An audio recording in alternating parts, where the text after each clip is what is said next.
ఓం మహాగణాధిపతయే నమః. ఓం గురుభ్యో నమః. ఓం శ్రీమాత్రే నమః. పరమేశ్వర స్వరూపమైనటువంటి జ్యోతిష, వాస్తు మరియు ఇతర అనేకమైనటువంటి శాస్త్రములను మనకు అందించినటువంటి మహర్షులకి నమస్కారం. హయగ్రీవ హయగ్రీవ హయగ్రీవేతి యో వదేత్ తస్య నిస్సరతే వాణి జహ్నుకన్యా ప్రవాహవత్. అరుణాం కరుణాతరంగితాక్షీం ధృతపాశాంకుశపుష్పబాణచాపాం అనిమాదిభిరావృతాం మయూకైః అహమిత్యేవ విభావయే భవానీం. శ్రీమాత్రే నమః. ప్రేక్షకులకి ఆ లలితాంబిక అమ్మవారి యొక్క అనుగ్రహం పరిపూర్ణంగా కలగాలని మనస్ఫూర్తి కోరుకుంటూ మనం ఈరోజు శని వక్రగతి వల్ల ద్వాదశ లగ్నాల వారికి మరియు ద్వాదశ రాసుల వారికి, లగ్నం తెలియని వారి రాశిని చూసుకోండి, ఏ విధమైనటువంటి లాభములు ఉంటాయి మరియు పర్టికులర్ లగ్నం వాళ్ళు ఏ రెమెడీ చేసుకుంటే బాగుంటుంది అనేటువంటి విషయాలను ఇప్పుడు మనం తెలుసుకుందాం. తులాలగ్నము, తులారాశి. మీకు ఈ శని యొక్క వక్రగతి అనేటువంటిది మొట్టమొదటిగా లాభం ఏమిస్తుంది, జాగ్రత్తలు ఏం తీసుకోవాలో చెప్తాను. లాభం అనేటువంటిది ఇన్సూరెన్సెస్ మూలంగా మీరు ఏదైనా ఒక విషయాన్ని కనిపెట్టడం ద్వారా, పిహెచ్డీస్ చేయడం ద్వారా, తండ్రి గారి ఆస్తికి సంబంధించినటువంటివి ఏవైతే వివాదాలు ఉన్నాయో ఆ యొక్క వివాదాలు తొలగడం ద్వారా గతంలో చేసిన ఇన్వెస్ట్మెంట్స్ ఇప్పుడు కొద్దిగా ఆ యొక్క ఇన్వెస్ట్మెంట్స్ రిలేటెడ్ సంబంధించినవి కొంతవరకు ఫలకృతం అవ్వడం అనేటువంటిది చూపిస్తుంది. అలాగే ఇప్పుడు చూడండి, కొంతమంది ఆర్ట్ రిలేటెడ్ సంబంధించినవి నేర్చుకుంటూ ఉంటారు.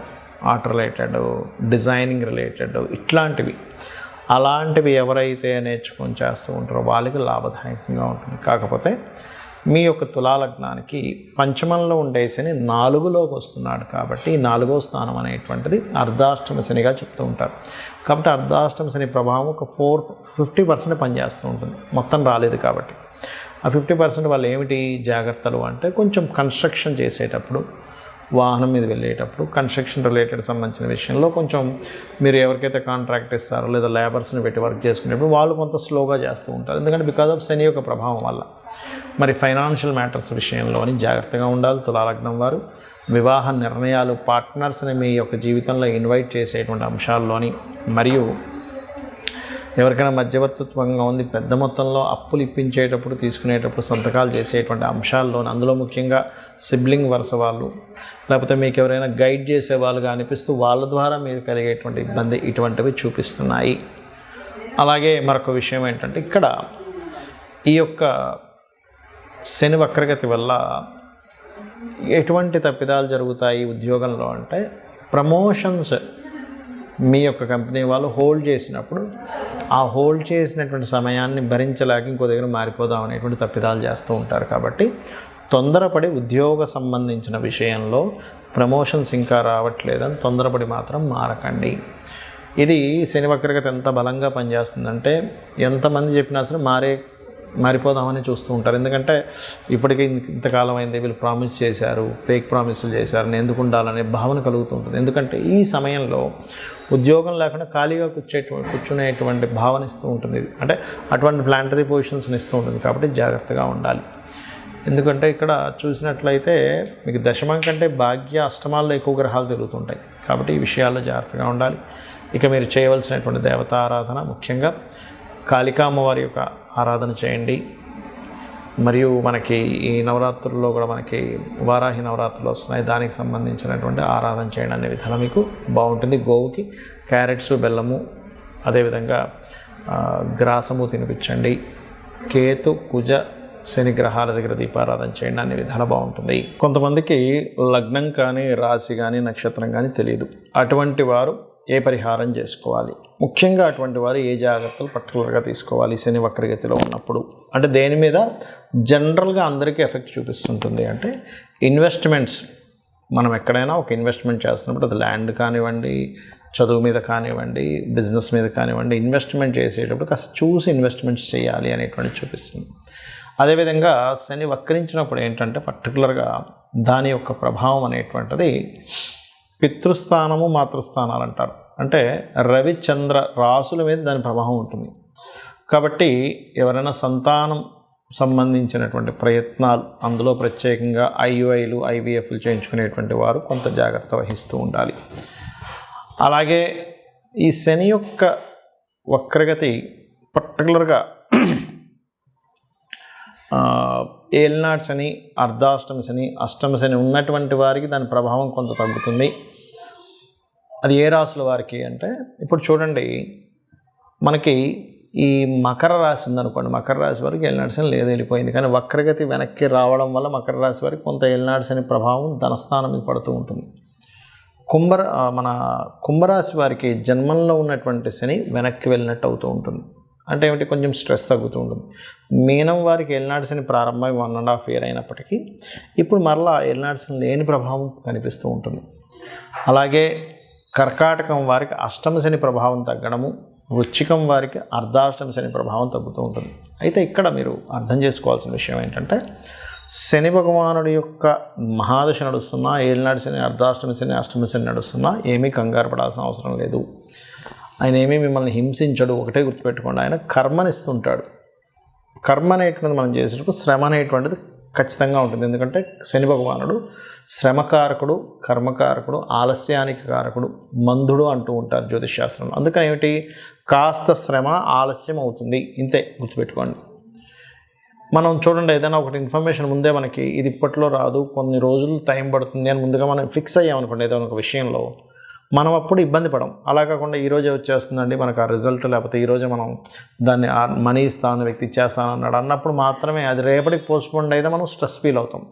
అలా కాకుండా ఓ వారం 10 రోజుల్లో వస్తుందని మనం ఫిక్స్ అయితే, ఒక రేపు వచ్చింది అనుకోండి ఆ రిజల్ట్, మనకు రావాల్సిన లాభము, అప్పుడు అదే తొందరగానే వచ్చింది అనుకుంటాం. అలా ఏంటంటే ఈ రాశుల వారు పర్టికులర్గా ఈ 4.5 నెలలు అంటే ఎవరెవరు, ఇప్పుడు ఈ మిథున రాశి వారికి అష్టమ శని యొక్క ప్రభావం పడుతూ ఉంటుంది ఈ వక్రించడం వల్ల.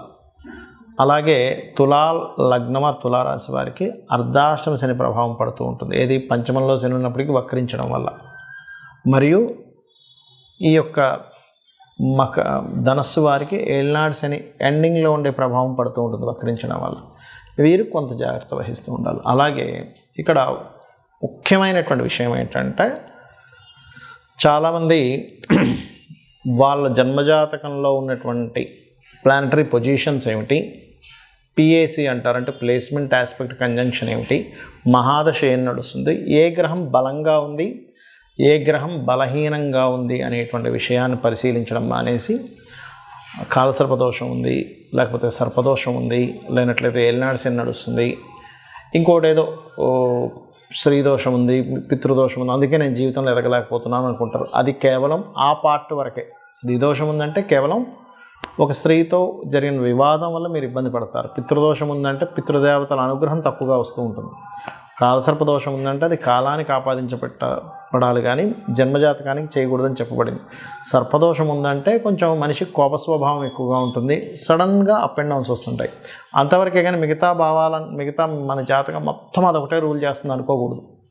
ఒకవేళ ఆ దోషం ఉన్నప్పటికీ కూడా చాలా సింపుల్గా సర్పదోషం ఉన్నటువంటి వారు రాహుకేతు గ్రహాల దగ్గర దీపారాధన, రావి చెట్టు చుట్టూ ప్రదక్షిణాలు చేసుకోవడము, సర్ప ఆరాధన చేయడము, కాళహస్తికి వెళ్ళి రావడం చేస్తూ ఉంటే అది పూర్తిగా తగ్గిపోతుంది. దాని గురించి టెన్షన్ పడక్కర్లేదు. ఏలినాటి శని, అర్ధాష్టమ శని, అష్టమ శని నడిచేటప్పుడు మీరు చక్కగా ఏంటంటే కాస్త మధ్యాహ్నం పూట నిద్రించడం మానేయాలి. అది అనారోగ్యము చిన్నపిల్లలకి, స్త్రీలకి వర్తించదు. మళ్ళీ ఇది ఆరోగ్యంగా ఉండేటువంటి యువకులు కనుక మధ్యాహ్నం నిద్రిస్తే ఏలినాటి శని, అష్టమ శని సమయంలో వాళ్ళకి ఆ శని ప్రభావం మరింత నెగిటివ్గా ఎక్కువ పడుతూ ఉంటుంది.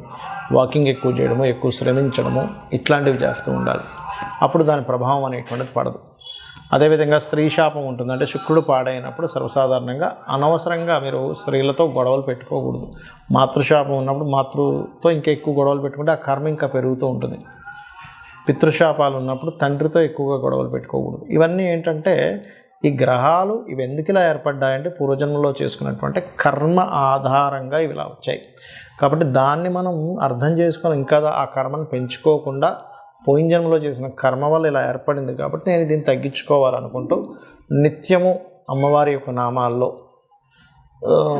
ఉదాహరణకి ఉద్యోగ సంబంధించిన ఇబ్బంది ఉంది, ఓం మాణిక్య మకుటాకార జానుద్వై విరాజితాయే నమః, లేదా ఓం శ్రీమాత శ్రీ మహారాజ్ని శ్రీమత్ సింహాసనేశ్వరియే నమః, ఇది చేసుకుంటూ ఉండండి. అలా కాదండి ఫైనాన్షియల్గా ఇబ్బంది ఉంది, ఓం సంపత్కరీ సమారూఢ సింధుర వ్రజ సేవితాయే నమః, లేదా ఓం ధర్మాధ్యక్ష ధనాధ్యక్ష ధన ధాన్య వివర్ధినియే నమః చేసుకోండి. ఆ రకంగా అప్పులు ఉన్నటువంటి వారు ఓం అపర్ణాయ నమః, ఇలా ఒక్కొక్క దానికి మన లలితా సహస్రనామాల్లో ఒక్కొక్క నామాన్ని ఇవ్వడం జరిగింది. తద్వారా మీరు అద్భుతమైనటువంటి యోగాన్ని మీరు పొందవచ్చు. ఇది గుర్తుపెట్టుకోండి. అలాగే మరొక విషయం ఏంటంటే, ఇక్కడ ఈ యొక్క రాశి అంటే ఇప్పుడు మనం చెప్పుకున్నటువంటివి ఏవైతే లగ్నము రాశి ఉందో, మీ పర్సనల్ చార్ట్లో మీ లగ్నరీత్యా ఏ కాంబినేషన్ ఏర్పడింది, దానికి ఏ దానం ఇవ్వాలి, సింపుల్గా ఆ గ్రహానికి దీపారాధన చేయడం ద్వారా కూడా మీరు క్లియర్ చేసుకోవచ్చు ఒక మంత్రం ద్వారా. అంతేగాని అమ్మో నాకు ఈ మహాదశ నడుస్తుంది, ఏదో అయిపోతుంది అనేటువంటిది పెట్టుకోకండి. కర్మ చేస్తూ ఉండండి, మీ పని మీరు చేసుకుంటూ ఉండండి, భగవంతుడికి సమర్పిస్తూ మీ పని మీరు చేసుకుంటూ ఉండండి. ప్రతి విషయాన్ని భగవంతుడికి సమర్పిస్తూ మీరు కనుక చెయ్యగలిగితే అద్భుతమైనటువంటి ఫలితాలు మీరు పొందుతారు. శ్రీమాత్రే నమః.